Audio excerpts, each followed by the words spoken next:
In this video, we are going to talk about the conjunction, the function of the conjunction. So what exactly is a conjunction? Well, the word conjunction means to join. So conjunction is something that joins together.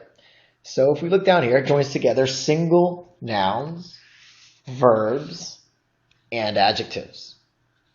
And so what's interesting here is you can see that it's very much like the comma, what we did in the comma video, where we had a series of things. We have nouns, verbs, and adjectives. And that and was that conjunction we were talking about earlier. Now, if you're really sharp, you may notice at home that, oh, there's not a comma here. And this is interesting because in English, it's actually optional to put a comma there, but it's optional for sort of for the grown-ups, adults, newspapers, professional writers. They can usually forgo this. So if you don't put that second comma there, your teacher's going to probably say, hey, you got to put it there. But just thought I'd point that out. The key here, though, is you have a series of things, and we're listing. That's what we're doing. We're joining together this word, and this word. And so our conjunction needs to come here at the very end. And it doesn't have to necessarily be nouns. It can be verbs. It can be adjectives, as we'll see in a moment. Now, another important function here, and the one that I'm going to focus on more in this video, is that the conjunction joins together phrases and clauses, both dependent and independent. This one is huge. We're going to see that getting a sense of how the conjunction works, joining together dependent and independent clauses, and of course also putting the comma in there if you came from the comma video, is going to make you a much better writer. You're going to shoot to the top of your class if you can learn to combine dependent and dependent clauses using the right conjunctions. Your teachers are going to go, wow, Tommy, you really are learning how to write. So we want to get you there. So let's take a look at these sentences. What's going on? Well, basic stuff. My friend, my dog, and I, same jazz we had in the comma video. Basically noun, noun, and noun. Remember I from the pronoun video. It's in the object or the subject case, so I is correct here. And of course the conjunction and is just as we had in the previous screen. Phrase-wise, if we go to B, notice this phrase. He ran through the trees. So we have a verb. We'll put a square around that, followed by a prepositional phrase. Put PP, prepositional phrase. There's through the trees. Here's the comma. Notice he jumped over a river. Same thing. Verb, prepositional phrase, over a river, just like through the trees. And this idea of, hey, look, everything is matching up nicely. Verb followed by prepositional phrase is called parallelism.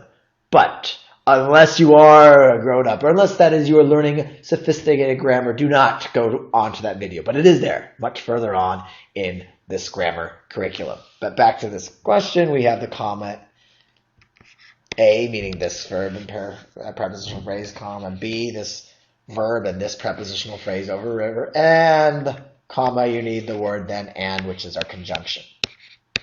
Joining together the third prepositional phrase, there's our verb climbed. Sorry, our third phrase, because the phrase is made up of the verb climbed and the prepositional phrase up the mountain. So again, conjunctions links together phrases. In fact, you could just say he ran through the trees and jumped over a river, but then we wouldn't have a comma. And if you're unsure about that, go back to the comma video. But anyway, here we have a conjunction and I think at this point people get that. If you're watching these videos, you say, okay, Chris, I get that. Give me something more. Are there other conjunctions? And to that person I say, oh yeah, there are definitely more conjunctions. Check it out. He had never gone hiking before. Now we have the conjunction but. But is a conjunction. We'll circle around it. But is a conjunction that shows contrast. Now, I want to focus on the first part of the sentence. He had never gone hiking before. If I put a period there, that's absolutely fine. That's a sentence. Why? Subject, had never gone hiking. That's a really long verb. We'll get to long verb phrases like this later, but that's our verb. And it's followed by an adverb here at the end, but that's all we need, subject and verb. So that's a sentence. Let's do the same over here. After the word but, let's look here where it says decided to do so in Yosemite. Is that a sentence? Decided to do so in Yosemite? We maybe have decided to do. That's our verb, but where's our subject? If we just take this part, there is none. So you can see that we are combining an independent clause with a dependent clause here. Now, usually when you have two independent clauses, you would have a comma here, but we don't. But this video, we're focused, of course, more on the conjunction. And the conjunction but is one of contrast. So the idea is, well, he'd never gone hiking before. Man, that's crazy. He hasn't even gone on an hour little hike up the hill. And now all of a sudden he wants to go to Yosemite where there's that massive mountain half over, almost or over 9,000 feet high. And so there's a contrast. Even though someone's never gone hiking before, he's going to go to Yosemite. So that word but shows us that contrast. Now let's move on to D. To challenge myself, I could either climb Mount Whitney or run a marathon. Sometimes conjunctions can just combine two things, as we saw with and. And here it's Mount Whitney or a marathon. And that's the key. That's the conjunction. It's not and or shows one of two possibilities. This person is not going to climb up a 14,500 foot mountain, which is Mount Whitney, and then run a marathon.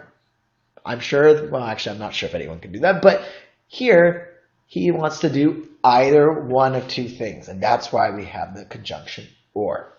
Okay, so finally, and hopefully you're getting all this, because finally on this next slide, we're going to have a very scary sentence. But if some of this, if you're not sure and you say, wow, I think I need to understand this whole dependent clause thing, please go back to dependent clauses. But if you're ready, if you've got it, look at E. Whoa, very big.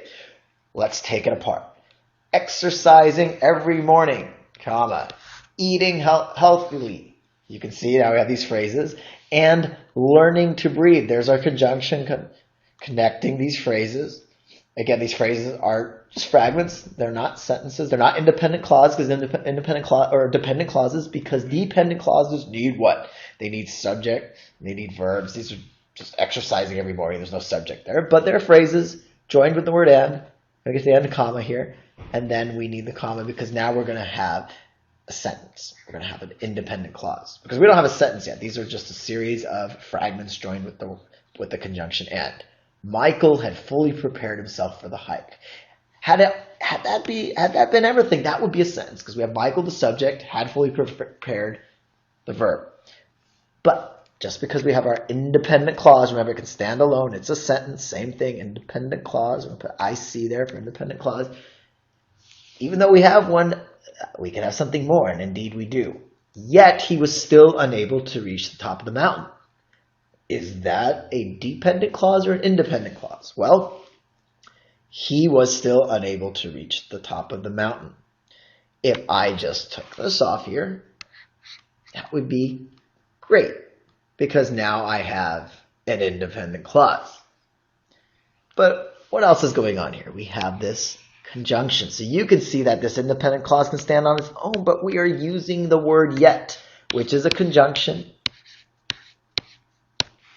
And it shows, again, a contrast. Even though he was ready, he was still unable to reach the top of the mountain.